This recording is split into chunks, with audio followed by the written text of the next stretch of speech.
Safety car is off, we are ready to go. Pole position is the black car, the Peugeot 205 of Curtis Mitchell, Ian Butler's Ford Focus RS on the outside of the front row. Cars separated by 30 years in design, but by not a nano in concept. The idea of making a very fast version of a shopping hatchback has been a universal since Golf's GTI first hit showrooms in the mid-1970s. From the outside of the front row, Ian Butler takes the lead in the Ford Focus, and in these slippery conditions, one of the Peugeot 205s on the inside, just managing to hold it together. Number 15. I was going to say that's David Cox. He was on the second reserve list, so he does get into the race, qualified very strongly in 4th place. Maybe he's made adjustments to the suspension after the race. Brendan McGann up to 3rd, good start from Andrew Woods-Dean. 2nd place is our pole man, Curtis Mitchell, defending. He comes early to the driver's right, heading down into the hairpin. And I think he fears the McGann is quicker, and I think he's right. Yeah, good move up the inside there, just being a bit bullish, trying to push that McGann out a little bit, and now the McGann's gone through on the inside of Devil's Elbow to take the place from 3rd to 2nd, so a very neat and tidy move there. So the Focus, yeah, I'm not going to try that again, am I? Focus of Ian Butler is our race leader. He's a publican and enjoys racing in his spare time quite patently. He's not that bad at it. The Focus RS, the newest car in the field, and it's using all of that suspension development to great effect to get the power down on the road. Good little battle there again. Well, those were real class rivals, weren't they? Mark 1 Astra GTE versus the 209 1.9. Yeah, these really are. This is a bit like sort of amateur racers, but a bit like touring cars. They're all in very similar vehicles. Right, so onboard camera now. Visibility isn't mega, but still fairly good. Going up, down the gears, now down into 3rd, then 2nd as he's braking. A bit of incident on the left-hand side there, so you want to pick up a place there. Thank you very much. That was an easy place.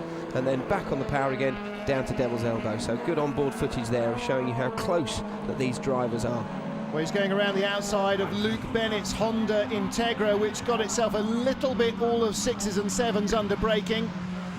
So it's Butler's Focus that leads, Wood-Dean in 2nd place, and the Honda Integra on the outside there. Again, those were cars that were run in the British Production Saloon Car Championship as factory racers. I'm not sure whether that actually is an ex-British Saloon Car Championship car, but they were very quick, very successful. Not actually a model that Honda officially sold in the UK, but the Integra Type R was a very good race car. Very late on the brakes there, that onboard footage from the Renault that we were on board then. Very late on the brakes, you see the Integra drop back, but really close racing here. So coming up to the hairpin, when's anyone going to lock up? Is there going to be any incidents? Hopefully not, but the Renault really is on fire. They're really good on the brakes, getting a nice tight line there, and now pulling away from the Honda Integra in front. Well, end of lap 3, and Steve Rothery in that red car has come up from 13th on the grid to 5th position. So Butler's Focus leads Ian Butler. Behind him in 2nd place, the Renault Megane, Andrew Woods-Dean, and then the dice for 3rd.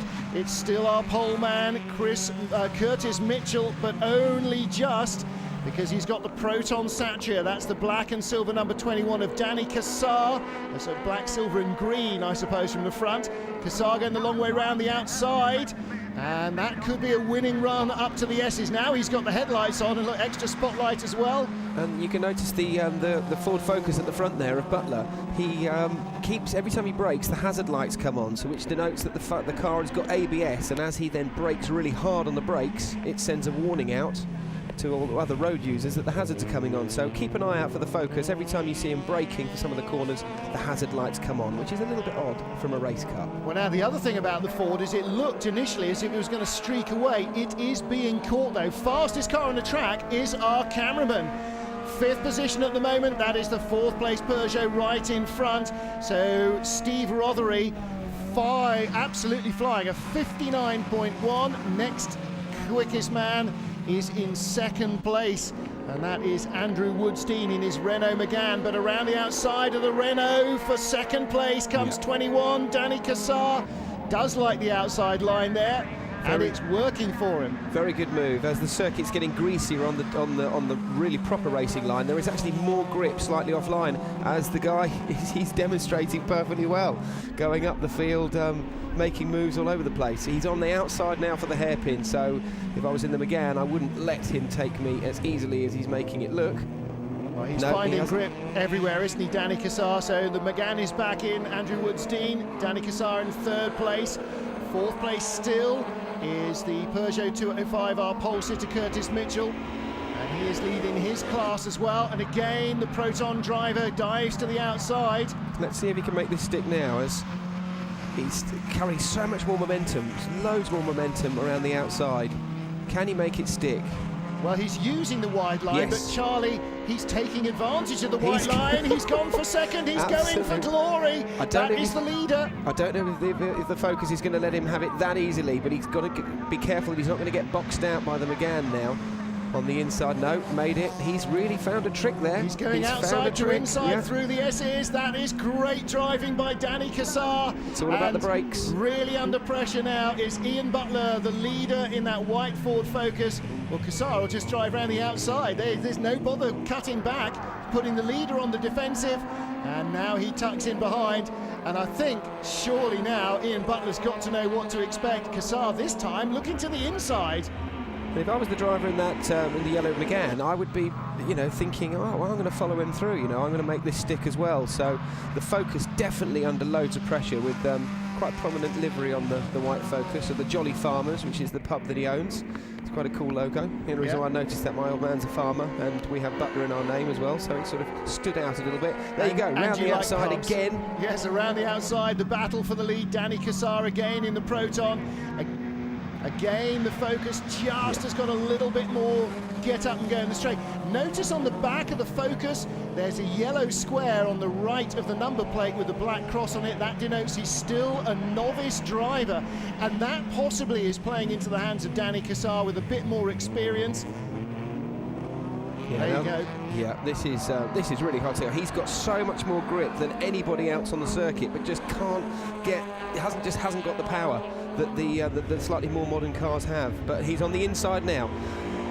Will he be able to cope on the inside? He's on the line that he's not used to. No, he doesn't like it so much. He likes to keep the throttle open and the momentum up. Proton Satria, and of course suspension by Lotus was the badge they proudly had on those little hatchbacks, and it seems to be working really well. He has the lead.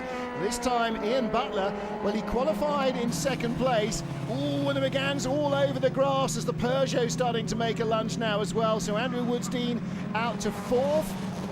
And our long-time leader, Ian Butler, who took the lead into the first corner some 7.5 laps ago, he's now in 2nd place. And do you know what? For a rookie, being under that pressure the whole time, that's really hard work. And down the inside for 4th, our cameraman, Steve Rothery, nearly having a lunge inside the McGann. I think he sensed that the door was going to close. It didn't, in fact, but he didn't want to bite off more than he could chew. And with the car that looks that straight, I'm not sure you would either. The back markers in front. So you've got the leader there flashing the back markers, just praying that they're looking in their mirrors, because he's worked so hard and done some really good moves. He doesn't want those the slower cars to muck up his race now, because that Focus still isn't that far back.